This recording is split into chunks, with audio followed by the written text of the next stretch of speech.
काय काळजी करू नका, एक 2-3 दिवस काढा, फक्त गावकरी आहे, आपण 2-3 दिवसात काम पूर्ण करू. काय काळजी करू नका, बस पायाने पडायचं देवाची पायपणा नाही. अरे बस नाही काय काय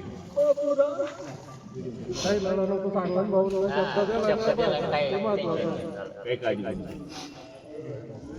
हा ठीक आहे.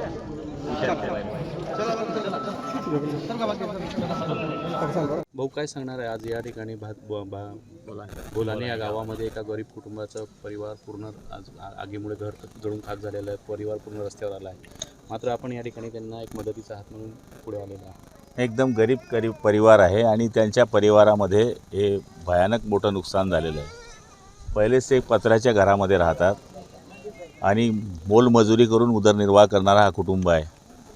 ज्यावेळेस आम्हाला हे माहीत पडलं त्यावेळेस आमचे या परिसराचे कार्यकर्ते तुषार महाजन आणि आमच्या गावाची सगळी मंडळी यांनी जो निरोप आमच्यापर्यंत पोहोचवला, तर त्यानंतर आम्ही नेहमी जिथे अशी घटना घडते तिथे सरकार केव्हा पोहोचेल याच्यापेक्षा आपण सरकारचे प्रतिनिधी म्हणून लवकर पोचलं पाहिजे, म्हणून आम्ही हे या ठिकाणी पूर्ण संसाराचा सामान त्यांचा आणण्याचा प्रयत्न केलेला आहे. घरकुल त्यांचं मी लवकरात लवकर शासनाकडनं मंजूर करणारच आहेत, पण उद्याच त्यांना आता राहण्याची व्यवस्था इथे होणार नाही अशी चित्र आहे.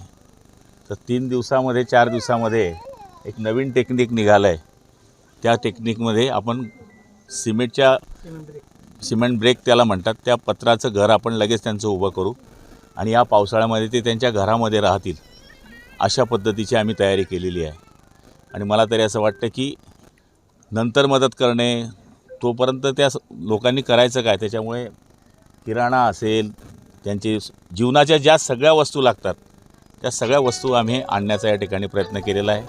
सगळं काही आम्ही त्यांची झीज करून काढत नाही, पण एक माझा मतदार म्हणून किंवा माझा एक नागरिक म्हणून आमदाराचं जे कर्तव्य आहे ते करण्याचा मी प्रयत्न केलेला आहे. निश्चित भाऊ पण बघितलं तर या दुर्घटनेमध्ये एक चिमुकला जो आहे तो बचावला आहे, कायम त्या घरामध्ये ते सगळ्यात देवाचं आभार आहे की ही हानी भरून काढता येईल, पण जीव गेला नाही, हे देवाचे आभार आहे. देवाचे खूप आभार मानतो आम्ही की ती घटना चुकीची घडली नाही. हे आम्ही उभं करू आणि लोकांच्या आशीर्वादाने उभं करू, आम्ही पण प्रयत्न करू, पण जीवाची हानी झाली नाही म्हणून परमेश्वराचे खूप आभार. दादा, एक दत्तात्रय मगर म्हटलेले आहे की अजितदादांप्रमाणे शिंदेचा देखील घात होऊ शकतो. नाही, आता तो विषय वेगळा आहे, हा विषय वेगळा आहे. मला तरी असं वाटतं की या कुटुंबाच्या बाबतीमध्ये सुद्धा आपण एक सहानुभूतीपूर्वक इथे आलात त्याबद्दल तुमचे खूप आभार आहे.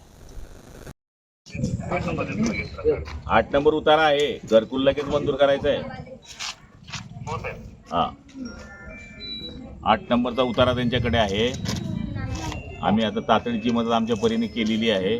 उद्या आम्ही आता टेम्पररी त्यांचं घर उभं करतो मी 4 दिवसात, पण घरकुल मंजूर केलं म्हणजे त्याचं काय स्वरूपी राहील. काय नाव आहे ते? नाव काय? गोपाल नारायण कोळी. तुमचा माणूस पोचला पाहिजे उद्या रविवार आहे, पण परवा उद्या पाठवा तहसीलदाराला लावून द्या. पूर्ण घर संपलंय परवा, ते आता आम्ही तातडीची मदत दिली, पण आपल्याकडनं लगेच आली पाहिजे. 100% संपलंय, लगेच करा, लगेच पाठवा. महाराष्ट्रातील सर्व बातम्यांचे विश्वासार्ह व्यासपीठ, सकाळच्या सर्व सोशल मीडिया प्लॅटफॉर्मला लाईक, फॉलो आणि सबस्क्राईब करा. तसंच सर्व नोटिफिकेशनसाठी बेल आयकॉन प्रेस करायला विसरू नका.